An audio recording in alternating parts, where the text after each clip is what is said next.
I think we all can agree that there's a dearth of masculinity in the black community at this time. I think we all can agree that the lessons of masculinity were not passed down to men of the past few generations. I think that that's something that's just commonly understood. And golly, man, it makes me look back into my childhood. And, when I look around, there are not a lot of other black men who see things from the way I see things. And I have to ask myself, well, how was my perspective and how was my worldview forged? And it had a lot to do with the fact that I wasn't raised by black women per se. Um, I had a black mother, I had a black grandmother, I had a slew of black aunties. But for the most part, from about the age of when I could remember um, till about 10 or 11 years old, I spent my time with my father. And there was no respite. If you had an issue, you just had an issue. Um, but there were some rules and regulations associated with living in his household. Um, I recall things like coming up with a way in which I could make money, cutting grass, and to use his equipment, which was a lawnmower in the garage. I had to give him, I had to cut his grass for free, make sure that the lawnmower was maintained, and pay for gas. He didn't take a cut, but he was happy to see me doing it. But there always had to be a tax to be paid. So there was always consequences associated with even the good things you did, much less the bad things. My father was a disciplinarian. He was raised in Camp Pendleton by his father, Jim Sperling, who was a sergeant in the Marine Corps. And so discipline was the order of the day. Now, you all know that, those of you all who follow my page know that about 12 years ago, I was able to confirm that um, my father, who I'm named after, is not my biological father. But this is not something I knew up until well into my 40s. As far as I was concerned, and as far as I'm concerned now, my father, the one that I'm raised by, was a black man from North Carolina, or a black man born in New York, whose mother was from North Carolina and his father was from North Louisiana. And so, irrespective of the fact that I have great respect for my biological father, a man who I just met a little over a decade ago, much respect for him. He's a wonderful man. Culturally, he has had no influence on me, you know. Um, as a man, he hadn't had any influence on me. So I have to revert back to my father, the man that I'm named after, the man whose legacy I carry, the man who I idolized as a young boy. And although I disagreed with him on many occasions, I do understand now that those lessons in masculinity are what has saved me from the plight of so many other black men. He was a hard man, but he was also an easy man. He had a big heart, but he could be devastating when it came to discipline. I would definitely say he was my harshest critic. Even the fact that I've been inducted into the Hall of Fame at Southern University, I hear his voice in my mind like, whatever. But he was actually a brilliant legal mind. I would question his business sense, but that's something that you have to learn. But bottom line is, as far as the lessons of masculinity, gosh, man, I think oftentimes mothers in general, children see their mom as the place where they can open up and let all their feelings out, and they don't have to hold back. They can throw tantrums. They don't have to listen to her. They can expose their real feelings.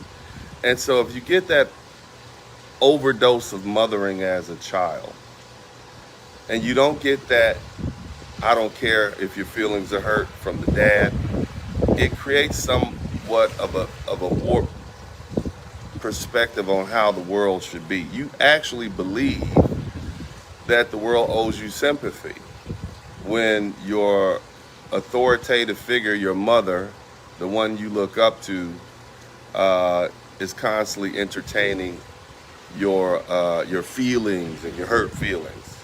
On the flip side, fathers typically just don't care, and it may have to do something with the fact of how we're socialized, but also basic biology. Life is hard for men, and the sooner you learn that life is hard, that life is unfair, that you can be good, you can be kind, and still suffer, the better off you'll be.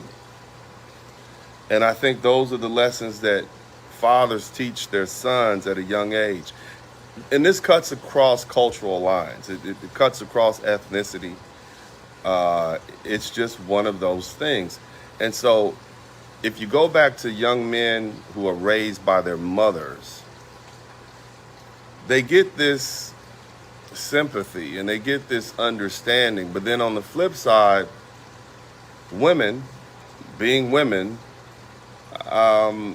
they too will often show their emotions. And on days where they're frustrated and where they're upset and where they're angry, they may or may not, well, they may take it out on their children. And so on one hand, you got this nurturer and this woman who understands you. And then on the flip side, she just maybe gets upset and angry and she's emotional. And society has given women the leeway to examine both of those hemispheres as far as their psyche. But the effect that it has on the child is that on one hand, I have this mom who loves me and nurtures me and understands me and lets me emote and share my feelings. And on the flip side, I got this crazy lady who goes off on me, and I don't even understand why. So it's sort of a schism. It's I guess a schizophrenic sort of experience with the authority. And so some men learn to work around that. Some men just remove themselves from it. Nevertheless, they never learn the lesson that needs to be learned sometimes, and that is that you just have to deal with it. That life is authority I'm talking about. Life is not fair. You're going to break bones.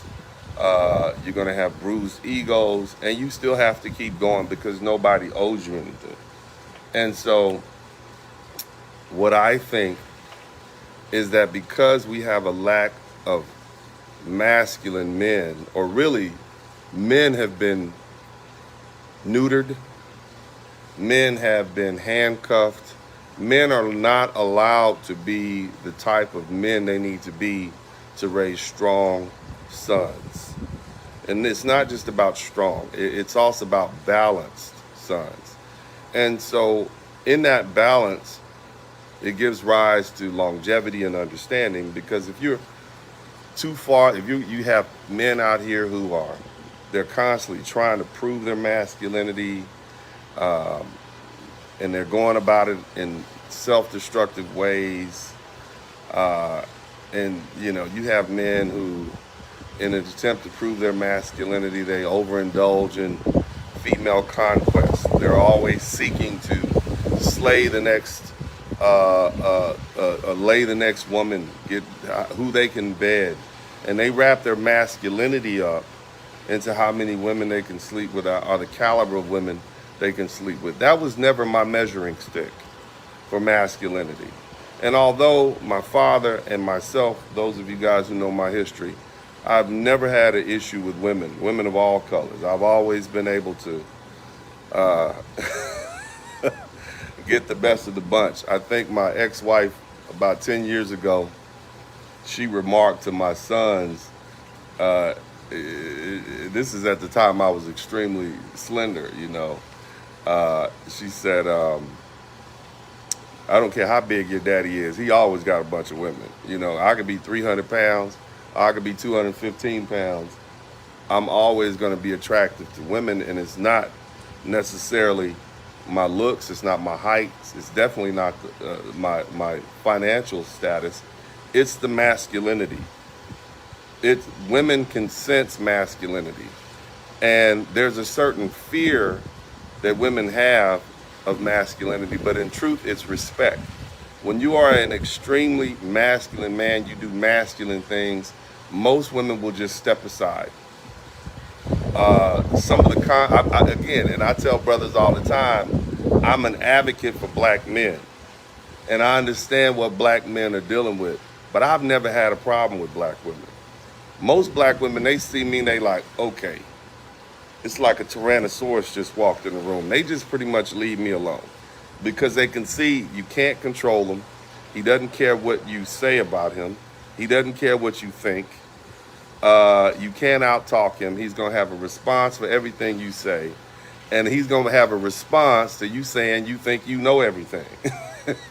And it's probably not going to make them feel any better. So I've never even had a problem with the most masculine of black women. And that's saying something. And that's why, you know, it has a lot to do with the fact of my upbringing. You see, women just know how to, there's some men, they just step out of the way. But I do empathize with my young and older black brothers because, you know, you haven't had that training. And part of it is this, and I'm not out here preaching this alpha. I don't preach that. You know, I believe in setting boundaries for people, reasserting those boundaries, and giving people a hard reality check when they violate your boundaries.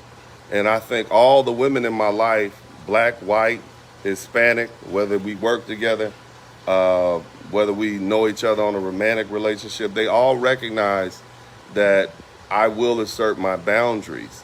And a lot of black men won't go to that extreme because of that loving feeling and that nurturing feeling that you seek from your mothers. You see, because that's all you knew, because that's all you had, you typically don't want to offend the feminine counterpart. Me, I don't care. You say something to me, you might get sued. You say something that I don't like, you know, I'm going to say something back. I'm not going to hold back. And that's not toxic masculinity. That's setting boundaries. And the key component of masculinity is respect. And it's respect for others and forcing others to respect you. I tell men all the time that respect is the currency of manhood.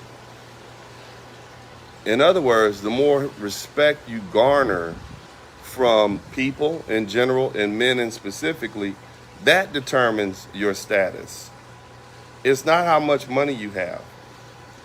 Money's important, finance is important, but if I put you in a room and it's just you and I in that room, and everybody in that room gravitates to me, then it doesn't really, you're almost invisible. And irrespective of how much money they may come to you because you have, you know, you have the money, you have the resources, but it's not because of pure masculinity. And again, I don't preach that alpha stuff. I don't like the terms alpha, beta. I don't like it. I understand where people are going with. I'm just asking you all to recognize that there are certain masculine traits that cannot be bought.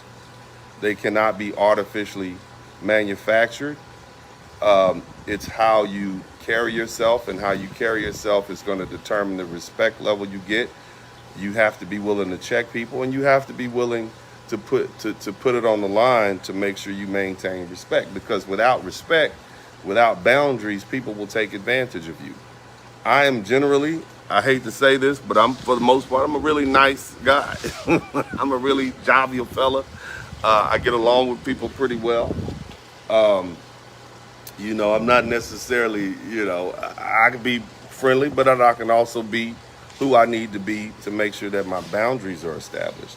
And that's something that I learned growing up in a masculine dominated household, a man's home.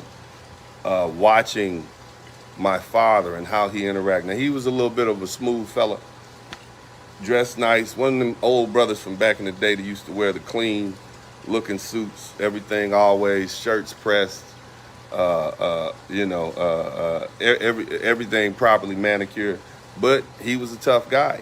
You see, he was only about 5'11", 180 pounds. At his heaviest, he might have been 202, but for the most part, he was about 170 pounds. But he was a tough guy, mentally, physically.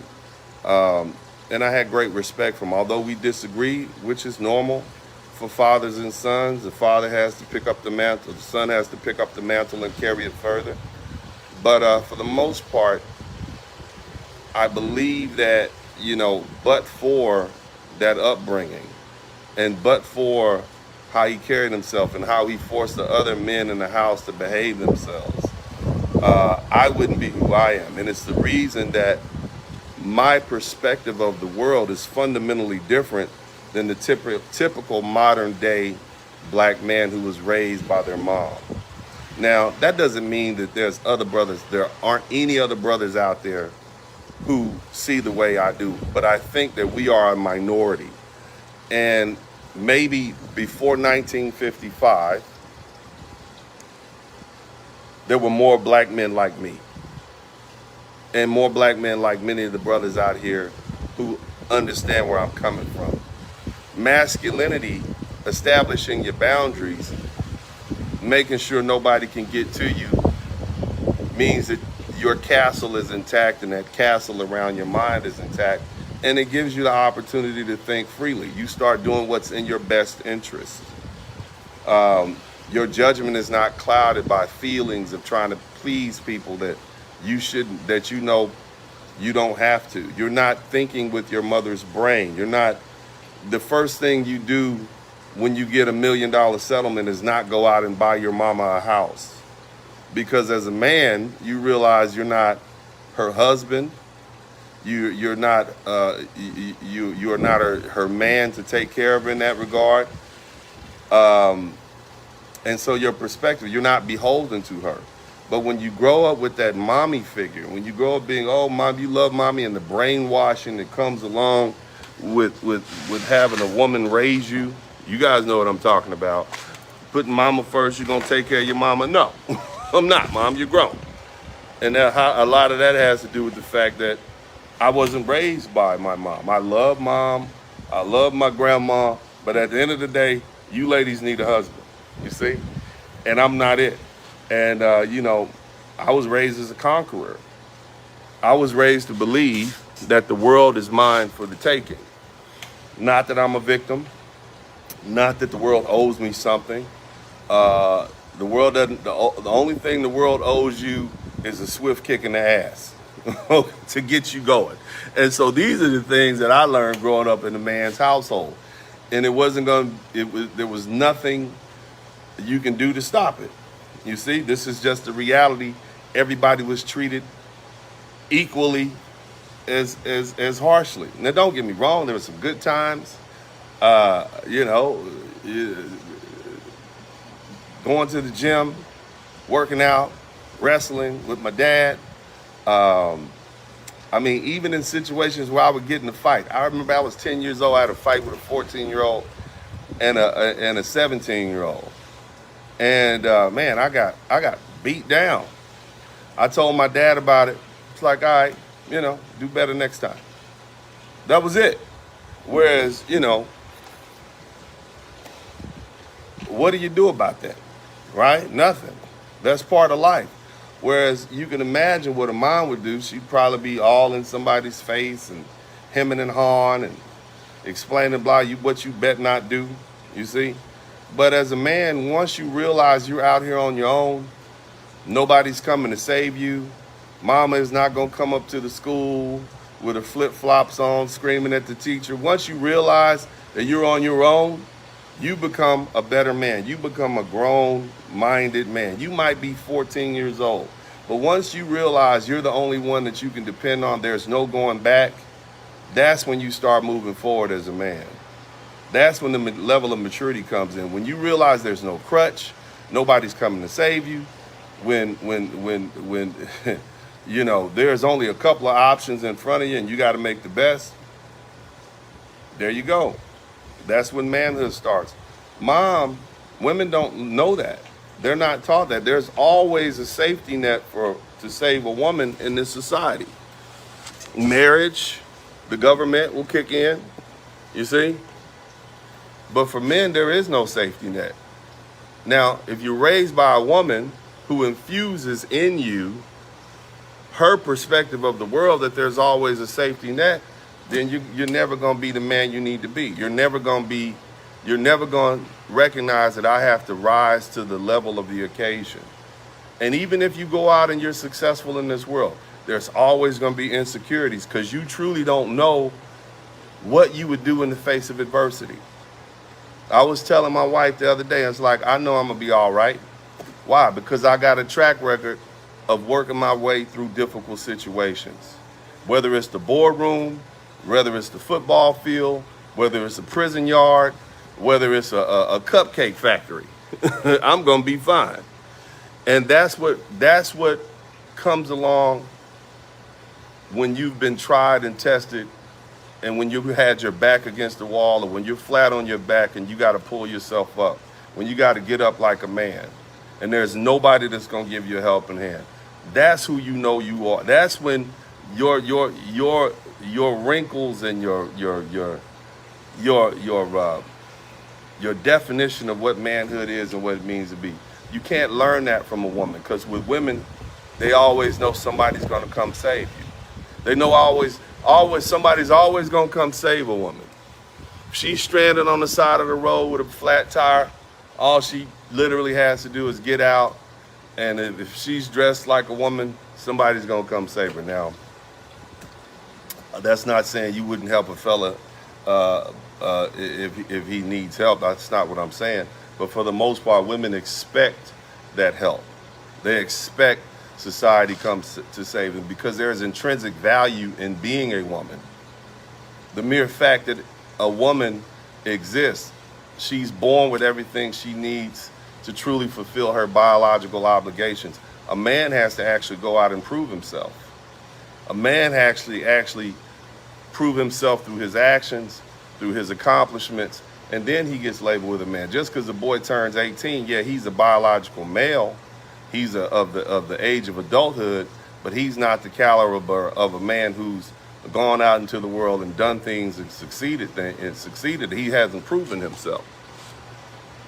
And most men will never prove themselves because they think, I don't have to, because somebody's going to always come save me. So they never get a chance to pull themselves up and dig themselves out of these tough situations. Because even if they're put in tough situations, they sit around and complain like women do about the system, about the weather, about how they can't do this and they can't do that, or they can't accomplish that, or they got to do this before they can do that. And if you don't help them get to this point, they can never get to point B, and therefore it's your fault.